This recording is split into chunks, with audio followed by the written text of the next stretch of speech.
Recording live from the Hoban Law Group here in Denver, Colorado. Welcome to the Hoban Minute. I'm the Hoban Law Group's Steve Schain. Welcome to the Hoban Minute, and this is the Schain Second. Today we have Kikoko co-founder and co-CEO Jennifer Chapin. Jennifer Chapin is one of the most impressive people I've ever met and had the pleasure to work with. And she's launched an industry standard of infused products, Kikoko, which makes infused honey, infused teas, and mints. In addition to achieving success in the company, she's achieved new frontiers, both in the burgeoning cannabis industry and in women-owned enterprises. So we're going to talk to her today, find out, was she born great? Was greatness thrust upon her? Did she achieve greatness? Was it a combination of all three? Jen, have I built you up too much yet? Let's talk for a second. Yes, yes, you have. Part of the great things of working with Jen and working with Kikoko is the ease of stuff. You sort of forget when you're doing business, when you're just actually, frankly, feeling like a family. And that's, I think, part of the secret of their success. But I know that you came to cannabis and infused products from the technology, gaming, and food industries. So did this prepare you to launch a cannabis-infused product business, Jen? Well, firstly, thank you so much, Steve. That is, I'm not sure I'm going to live up to that, but I will try. Thank goodness I've got you here. But it definitely takes a village, and I'm grateful to be part of Kikoko. And just for clarification, I'm a co-CEO. Okay. And just happy to be here, and thank you so much. But it's funny. Did my past background prepare me for this? I would say no, nothing prepared me for this, and then also everything in my background has actually prepared me for this. So it's been a very circuitous road, and cannabis is definitely one of the most difficult industries I've ever worked in.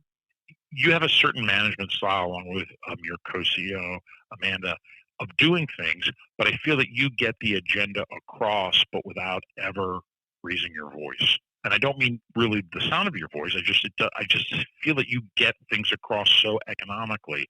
So you and Amanda are the boss, but tell me about it. What's the best part? What's the worst part? Anyway, I don't like the phrase boss, but and I feel like I historically don't raise my voice a lot, and so if I do raise it, either personally or professionally, then it actually has meaning because people know that I'm upset. So that's something I'm not sure where that comes from, but life is short and things are usually a miscommunication and correctable. So I like the approach of just figuring out if we can solve the problem together versus getting pissed off about it. But I think your question was what's the worst part of being the big cheese? I would say firing people. That is just the worst. And we actually had to go through a downsizing with COVID, and that was probably the worst couple. Just a lot of sleepless nights for a month and trying to figure out how we were going to do it. And it was absolutely, bar none, one of the most difficult things I had to do. What's the best part? I would say the best part is the people. I love harnessing talent and harnessing the power of a team and seeing things come to life. I love seeing a team come together and making something from nothing. And I think what I've done a lot in my life is I've done a lot of mentoring. And so I love doing mentoring. And I think the company is just a big canvas for that. We've got a lot of young people and, just witnessing their success. So I think one of my biggest joys is setting people up for success and just seeing them take off. So that's one of the things that I think is bar none the best part of the business. As a bit of a witness to some of the success you've enjoyed just in the time that I've known you, I was not surprised when we talked about this before the call that you had been a genteel organizer, a GO med. And and if I don't know that if our listeners are familiar with that, but I always thought that as a sort of a summer camp for adults, that you have that ability to bring people together and get them very enthusiastic. So we're talking about the cannabis industry this week, and we're celebrating the things in the cannabis industry. And, people in cannabis often are rugged individualists. They don't often work in groups because they have a singular vision. But what you and Amanda do is bring everybody together. So spill it. What's the secret sauce, Jennifer? How do you do it? How do you get people to work so well together? Gosh, I think it's what I said. But just recognizing that it does take a village. I mean, I rarely use the word I or me. It is a we or an us, and I think this. I love, Amanda and I both love galvanizing people around a vision, because if you've got a big vision, it's going to take a lot of people to execute against that, and if you need buy-in on that, and you need people to feel like they can add value to that, and that they share your vision, and they can, they can get on the train and contribute to that. And it's an example of that. Even just last night, there's a new young woman that came on board. It's her second week, and she's been drinking from a fire hose. And she had a big presentation that she had to give last night. She's been doing a big pricing analysis for us, and it was just fantastic to see her nail it, and I think empowering her and giving her the tools and the support and the encouragement. It was just so fun to sit back, not have to be in the driver's seat of that meeting, and let her, just spread her wings and be in the driver's seat. And just, it was wonderful to witness. So I think that's something that, Amanda and I, it's not it's not the Amanda and Jen show. It's the Kikoko show, and there's a number of people. We've got an organization, and they all make it happen, and it wouldn't be possible without them. And we definitely, we spend a lot of time recognizing people. Well, it sounds like from what you said, in my experience, part of your secret sauce is just mentoring. You like doing it, and you get great results. And I just think, again, I use the word great, and I know you think I'm exaggerating, but I think that's part of the greatness is I think you really invest in and get pleasure from other people's success, which leads me to a question I've always wanted to ask you, which is that on your website, which is terrific. If you haven't done so, go to Kikoko, KIKOKO.com website, because I really think it's very original. It's content. But among the greatest originality is, where I'm going, the 6 unbreakable rules of doing business of your company. And what caught my attention when I first met with you was rule number 1, which, my grasp of Latin's a little weak, but I believe it's no assholes. So can you tell me a little bit about this policy? How, and again, it's interesting, but why is it number 1? Does it have an impact on how your relationship with employees, vendors, and stuff like that? Thank you very much. Great question. And yes, that is rule number 1. We have 6 unbreakable rules, and rule number 1 is no assholes. When Amanda and I started thinking about forming this company, and I have one of the best business partners in the world. I call her my better half. We've been friends for 25 plus years, and we're yin and yang, and she's just fantastic. And we had started a nonprofit together, but so we really knew how to work together. But when we were starting this company and thinking about Kikoko, we've got to work for a living. And one of the things that we kept asking ourselves was, what kind of work environment do we want to work in, and what kind of place do we want to create, for ourselves and for others. And we, really early on in the first year of business, we spent a lot of time. We spent about a year just thinking about, our vision and values, and building a really strong foundation, and thinking about what our North Star is. And we felt like, okay, rules, sort of operating principles and rules are good, because it sets some boundaries in terms of what, your expectations are, and how you expect to see people handle themselves, and yourselves included, and then holding people accountable. So, we've all encountered the assholes. So, it's just something we really have zero tolerance for. And what that really means is just, treating people with a tremendous amount of respect and dignity, and listening. And so there's a lot that goes into that. But yeah, I think that man and I both had our fair share of working with assholes, and we just said, okay, if somebody's an asshole and doesn't treat somebody with respect and dignity and give them the benefit of the doubt, that's just somebody that's not going to be part of our organization. Nor is it somebody we want to even work with, necessarily externally. And, we've actually turned down money because we just sort of sniffed an asshole quality of that. We saw sort of maybe potentially trouble down the line. It's just not worth it. And life's too short, and relationships are incredibly important. So that's rule number one, and we live by it. We've actually have let people go because they broke that rule, and it really helps to define Kikoko and what we will accept and not accept. For what that's worth, I think it's terrific on many different levels, because I think you cut through and capture something, and that's really the whole thing. If you say don't be an asshole, really a lot of good stuff follows from that. But by saying that, you have to lead by example too. So you kind of have to remain vigilant on what you're doing. I remember, and we've had some interesting, probably stressful times once or twice along the way, but I remember the most stressed out I've ever been in working with your team is I inadvertently said, "Hi, guys." And I felt terrible about that because I was the only guy on the phone. I'm like, But in my world, that's just a general term, but it made me think, wait a second. Maybe other people don't like being called guys, so it made me vigilant on trying to be, I wouldn't say not an asshole, but I might go with less of an asshole or within more of an acceptable range. That would be the least offensive thing if you said that to me, because I think we're also conditioned to say, hey guys, hi guys. So that is not offensive, please. Right, but also it may be different coming from me, because part of your no asshole policy is no mansplaining. And if it, for what it's worth, I think it's a measure of success. Maybe you just question what you're saying.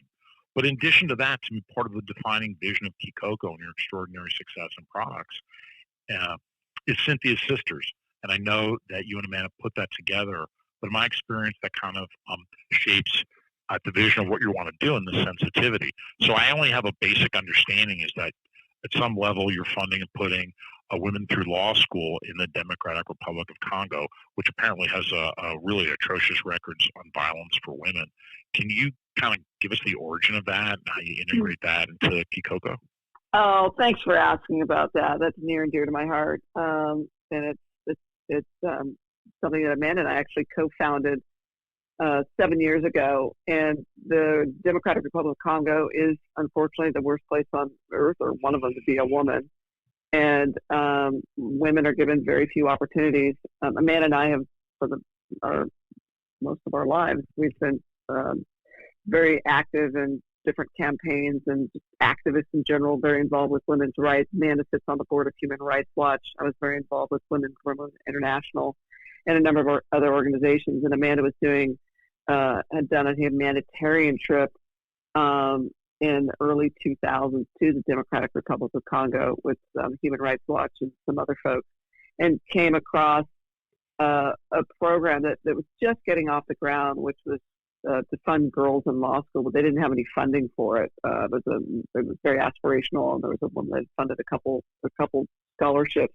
And one of the things that Amanda found on her trip was that she felt the most impactful way to have an impact in the Congo was to fund women in education. And we, after looking at the possibilities with this program, we recognized if we help to fund young women go to law school there, they would become the future, activists, leaders, lawyers, judges, who knows, maybe, the president someday. And so we felt really strongly about it. If we could help there and make this work in the Congo, wow, we could make it work anywhere. So from its inception, we've got about 70 girls either in or through law school. Our partner on the ground is ABA ROLI, which stands for American Bar Association Rule of Law Initiative, which is a nonprofit. And we join forces with them to fund the girls, and they help identify them and put them through law school. So it's super exciting. We've got a long ways to go, but and we don't spend nearly as much time on it as we'd love to. But that's the hope, is that once Kikoko is really solid and flying, that we can spend a lot more time with some of these sisters. Again, consistent with your theme of effectuating change from within. So that seems like if this goes to plan, some of the graduates that you're funding maybe will get into government, effectuate more democratic, pretty democratic regime there, even more democratic, or perhaps human rights changes that'll make it more fun. Let's hope so. Oh, but that kind of leads me to what I've always kind of wondered too, which is that being in the cannabis industry, you got to be a pioneer. But being a woman-founded cannabis-related business has got to present its own parade of horribles and challenges and things to overcome. So if people are listening to this call, they're entrepreneurs or better, they want to do a woman-founded business, what can we take from the history of the success, maybe some of the obstacles you and Amanda have overcome? Anything that we can tell our listeners to help them out or help them persevere? Yes. Firstly, I would say have a very strong constitution, and I think you have to just inherently have a real love and belief in this plant and feel so passionate about it that you want to change the world through it in terms of reorienting people's feeling about this plant and destigmatizing it. I mean, that's the thing that initially fired myself and Amanda up, was that we felt like it was a human rights violation that people did not have access to cannabis as medicine, and that particularly given our activist activist background, and so we really wanted to be a force for good, and that coupled with friends of ours saying that they were looking for alternatives to alcohol and pharmaceuticals, and could we create efficacious products through cannabis, and that was the other thing that fueled us. So we're mission driven, and I think that not only having a strong constitution but being mission driven is a huge part, I think, for women succeeding in the cannabis business, or anybody for that matter. But I mean, there's going to be so many obstacles in this industry.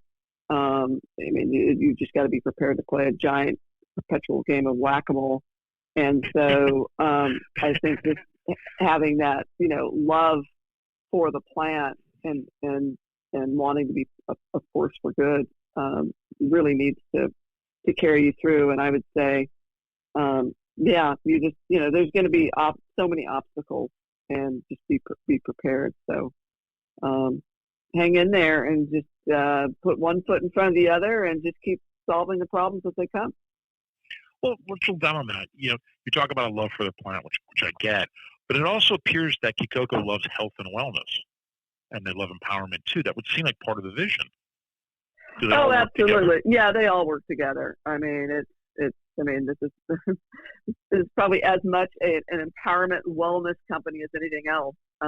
Getting people to take back their health. I mean, we really, when you look at the statistics for alcohol addiction and opioid abuse, and we could go on and on and on, depression, the number of people that are hooked on anxiety medication. I mean, particularly these days with stress being so high, people are looking for alternatives to pharmaceuticals and alcohol. They realize that they just aren't healthy, and so I think having that again, being mission driven around creating alternatives, and we think of cannabis as as another ingredient, a wellness ingredient, to help alleviate symptoms of whether it's stress or pain or anxiety or sleep or libido or mood. And so we've figured out how to turn it into products that help people. And so at the end of the day, that's a big part of fueling us is helping people with symptoms. This can be further explored by visiting your website, which gives a heck of a lot of background on you and Amanda on what the company is doing. But one of the most interesting things, and I think this kind of is an example of what you're talking about, is I think being an entrepreneur, particularly in cannabis, is being a jack of all trades. And if you look on the website, there's an anecdote about how you single-handedly drove I assume a commercial-grade truck from Seattle to Berkeley with your first tea machine and called yourself your trucker hand. Can I reveal your trucker handle? You sure can. Kikoko Mama. or sorry, Kiko Mama, which I thought was pretty interesting. Okay, so we're going to wind down a little bit here, but now I need you to pull out that crystal ball you're famous for having. Now, I don't think it's a great secret. You're pretty much grounded in Northern California. You're basically in the Bay Area, Berkeley, involved in Northern California. There's too many politics. But if fortune smiles upon us with this upcoming election, perhaps a shift in the presidential and senatorial composition, we have a greater shot of cannabis perhaps coming off Schedule 1, being descheduled or off-scheduled. Half the cannabis in America is consumed in California, fifth largest economy in the world. So as a beacon of the California cannabis community, what can the rest of the world learn in terms of infused products and sales and what a future holds for us? Oh God, everybody has a crystal ball, but we think this is going to get descheduled at some point. We think it's going to be legal and federally legal at some point, and you're going to have interstate commerce, available, which is not available now. So I think it's, the future's bright. I don't, do any of us have a crystal ball of when? I don't know, but I don't think it's a question of if. I think it's a question of when. It would strike me one issue that's going to happen, though, and it's going to happen generally, maybe to infused companies almost as good as Kikoko, is that once it's involved in interstate commerce, we might say greater prevalence in the Food and Drug Administration. We're certainly seeing that on hemp-infused products, particularly CBD, that the FDA has issues of labeling and drugs. So at this point, I think that might be a complication that people aren't weighing significantly. But I think, as you know, I could talk to you and I could talk about Kikoko all day, but I know you're busy and have things to do. So I want to thank you so very much for everything you do. Again, one more time, I find you to be a very inspiring person. You also make a hell of a product. So thank you very much. Give my thanks also to Amanda. And it's just been a pleasure speaking with you about Kikoko and the cannabis industry. I'm honored, and thank you very much. You're very, very sweet. I look forward to connecting with you sooner than later. So thank you. Can we finish up with a little hands up? Well, I'd like to give a hands up to the Hoban team, and you guys have been rock solid for us. So thank you for all that you've done for Kikoko, and just being tireless on our behalf. So okay, thank you very much, and you guys have a great day. Thank you. Bye. Thanks. Thank you for listening to this episode of the Hoban Minute. Do you have any ideas for episode topics or guests? We would like to hear from you. Reach out to us at media@hoban.law and stay tuned for more on the Hoban Minute.